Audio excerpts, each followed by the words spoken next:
Hello friends, मेरा नाम विशाल है and welcome to my channel programming with Vishal.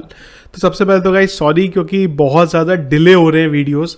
Normally मैं रोज़ का एक वीडियो बनाता था, पर अभी थोड़ा सा कुछ अर्जेंट काम चल रहा है मेरा, जिस वजह से जो वीडियोस हैं वो उनका डिले हो रहा है। आपको थोड़ा टाइम और रहेगा इसी तरीके से। तो उसके लिए मैंने सोचा है कि एक काम करता हूँ कि एटलीस्ट डेली नहीं तो हर एक दिन छोड़ के वीडियो आए, तो एटलीस्ट हम लोग छोटे छोटे वीडियो करते हैं ना, जिससे कंटिन्यूटी जो है आप लोगों की यहाँ पे बनी रहे। तो मैं यही कोशिश करूँगा आपकी बड़े बड़े वीडियोस ना ला के छोटे छोटे ही वीडियोस लाऊं और चीज़ें आपको एक्सप्लेन करता रहूँ, जिससे रिएक्ट का जो काम है आपका यहाँ पे भी चलता रहे। चलिए जी, तो फ्रेंड्स आज की वीडियो में हम लोग बात करेंगे कि अगर हमें एक हमारा टेबल बनाना हो लूप्स का यूज़ करके, तो रिएक्ट जेएस में किस तरीके से हम उसे कर सकते हैं। तो पहले एक स्टैटिक टेबल मैं आपको बताऊंगा और उसी का डेटा अगर आपको लूप से लाना है तो आप ला सकते हैं। टेबल पे जो काम कर दें वही सेम टू सेम काम अगर आप लोग टेबल की जगह डिव में भी करना चाहें तो आप कर सकते हैं। तो गाइज मैं यहाँ पे क्या करने वाला हूँ, एक बार मैं आपको दिखा देता हूँ कि फिलहाल एक मैंने नया ऐप बनाया है जिसका आउटपुट अभी आपको यहाँ पे दिख रहा है, प्रोग्रामिंग विद विशाल। तो सबसे पहला काम मैं यहाँ पे क्या करता हूँ कि एक कंपोनेंट जो है मेरा वो कॉल कर ले रहा हूँ यहाँ पे TABLE नाम से। टेबल नाम से कंपोनेंट कॉल होगा, पर हम लोगों ने अभी तक कोई भी कंपोनेंट यहाँ पे बनाया नहीं है जिसका नाम टेबल हो। तो उसके लिए मैं क्या करता हूँ, यहाँ पे मैं डाल देता हूँ इंपोर्ट टेबल फ्रॉम, और इसको हम लोग एक जगह से इंपोर्ट करेंगे। तो मैं इसके लिए एक फोल्डर बना लेता हूं, कंपोनेंट स्लैश टेबल, इस नाम से कंपोनेंट बना लेंगे टेबल नाम से। तो चलता हूं मैं हमारे फोल्डर में और यहां पे SRC में एक फोल्डर बना लेता हूं मैं, जिसका नाम रख लेता हूं मैं, इसी नाम से रख लेते हैं कि कहीं हमारा जो नाम है वो मैच ना हो। और टेबल, इस फाइल के अंदर मैं एक फाइल बना लेता हूं यहाँ पे table.js के नाम से। अभी के लिए देखने के लिए कि सब कुछ सही चल रहा है कि नहीं, एक फंक्शन बनाते हैं यहाँ पे टेबल नाम से, और यहाँ पे मैं रिटर्न करा दे रहा हूं RETURN, बहुत ही सिंपल सी चीज, लेट्स से हेलो,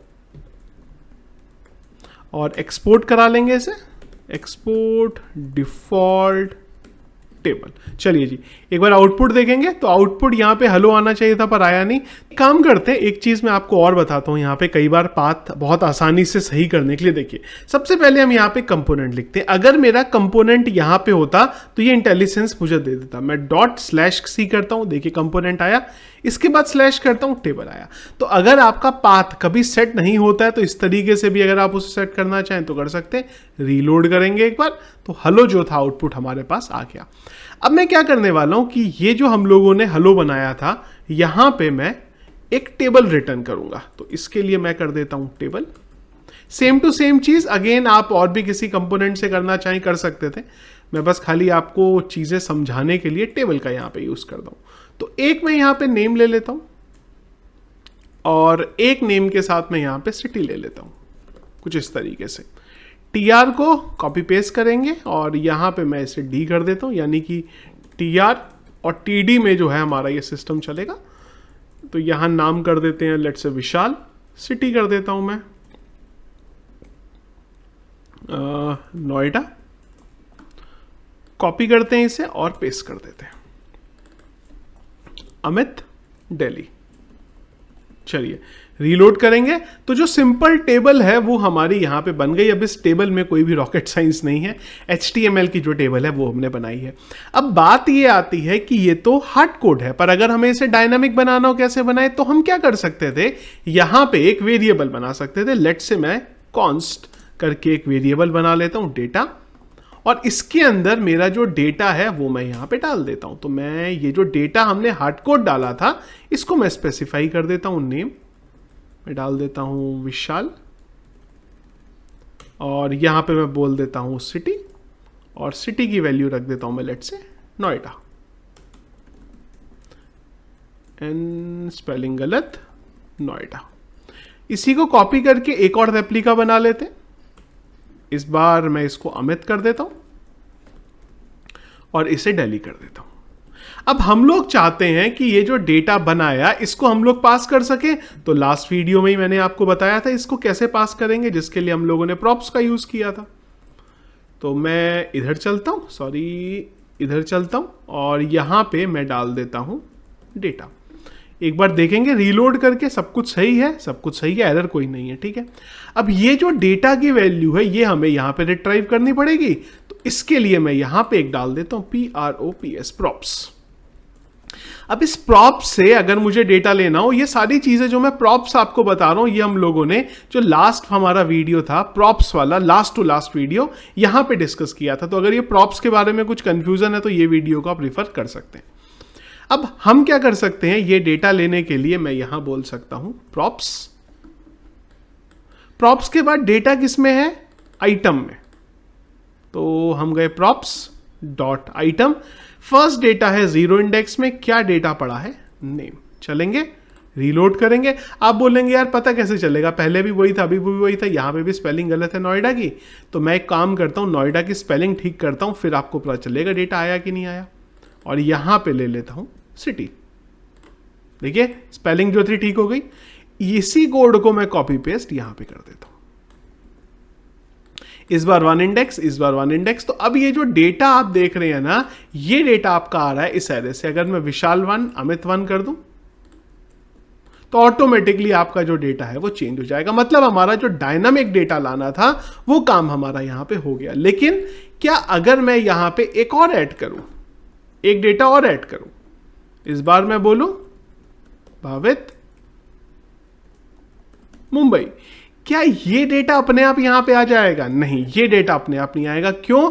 क्योंकि अगर मुझे इस डेटा को लाना है तो मुझे इसे कॉपी पेस्ट करके इस बार 1 की जगह पे 2 करना पड़ेगा, तब वो डेटा मेरा आ जाएगा। मतलब हम लोग डेटा तो ले आए जो हम लोगों ने पास करा, पर डेटा जो है हमारा स्टैटिक हो रहा है। यहां पे बार बार अगर डेटा बढ़ेगा घटेगा, मुझे यहां पे चेंज करना पड़ेगा। या फिर अगर मैं इस चीज को हटा दूं तो क्या होगा, मेरे पास एरर आ जाएगी। क्यों? क्योंकि ये जो 2 है ये हमारे पास एग्जिस्ट करता ही नहीं है। तो उसके लिए हमें क्या करना पड़ेगा कि ये वाला हमारा जो फर्स्ट वाला बॉक्स है, हम लोग इसको क्या कर सकते हैं, लूप के थ्रू यहां पे घुमा सकते हैं। तो उसके लिए मैं यहां पे मैप का यूज करूंगा। मैप ऑलरेडी हम लोगों ने जब जावा ES6 पढ़ा था तब हम लोगों ने देखा था। तो यहां पे मैं क्या बोल सकता हूं, props dot item dot map, sorry item dot map. इस मैप में मैं ये बताऊंगा कि जो डेटा है मेरा वो मुझे कैसे लेना है। तो हम लोगों ने इधर ये करा और हम लोग यहां पे एक इस तरीके से चलते हैं और नीचे की तरफ हम लोग यहां पे इसे बंद कर देते हैं। तो मैं इसको कुछ इस तरीके से यहां पे बंद कर देता हूं। एक बार देख लेते हैं, ये हमारा प्रॉप्स आया, प्रॉप्स के बाद हम लोगों ने ये लिखा, मैप के बाद हमारा यहाँ पे एक और आएगा और लेट से मैं बोल देता हूँ डेटा किसी वेरिएबल में डाल देता हूँ, मैं डेटा का ही यूज कर लेता हूँ, इसे हटाएंगे। तो अब ये क्या करेगा, यहाँ पे जो मेरा डेटा है आइटम के अंदर, वो एक एक डेटा मुझे यहाँ पे जो मेरा डेटा नाम से हमने बनाया इसके अंदर ये मुझे असाइन करके देता रहेगा। इसे एक बंद करेंगे, एक्चुअली में एक हमारा यहां खुलेगा। तो अब मैं यहां क्या बोल सकता हूं, मैं बोल सकता हूं डेटा डॉट नेम और डेटा डॉट सिटी। रीलोड करेंगे तो अब आप देखिए डेटा जो था वो आपका आ गया। एक सेमीकोलन यहां पे कहीं से आ रहा है, इसको हटा देते हैं। अब फायदा क्या है कि अगर मैं यहां से डेटा हटाऊं, चला, डेटा बढ़ाऊं तो चला। अब अगर मैं डेटा हटाऊं या बढ़ाऊं, मेरा जो ये लूप है ये ऑटोमेटिकली यहां पे सेट हो जाएगा। सो इस तरीके से अगर आपको कभी कोई डायनामिक डेटा को लूप के थ्रू भेजना हो तो आप भेज सकते हैं। इस गाइस ये छोटी छोटी चीजें मैं आपको यहां पे इसलिए बता रहा हूं क्योंकि मेन हम आगे चल के CRUD ऑपरेशन परफॉर्म करेंगे, पर वो CRUD ऑपरेशन के टाइम पे आपको ये छोटी छोटी चीजें सारी पता होनी चाहिए। इसके लिए मैं इन्हें अलग अलग पार्ट्स में तोड़ रहा हूं कि जब हम CRUD पढ़ें तो आपके लिए सारी की सारी जो कहानी है वो बिल्कुल ईजी होके आपको मिल जाए। सो ये रहा प्रोसेस डायनामिकली app.js से डेटा पास करने का आपको किसी भी कंपोनेंट को। अब इस कंपोनेंट को कॉपी करके अगर आपने अगले प्रोजेक्ट में भी आप डालना चाहें तो अपने अगले प्रोजेक्ट में भी डाल के वहां पे इसका यूज कर सकते हैं। तो ये था फ्रेंड्स हमारा आज का वीडियो React.js का, कैसे डायनामिक डेटा लूप के थ्रू कंपोनेंट में पास होता है और वो उसको एग्जीक्यूट करता है। तो वीडियो फ्रेंड्स अगर आपको पसंद आया तो इसको लाइक और शेयर जरूर करिएगा। चैनल में अगर आप नए हैं, आगे भी मेरे वीडियोस देखना चाहते हैं तो जरूर हमारे चैनल को सब्सक्राइब कर लीजिएगा। Thank you.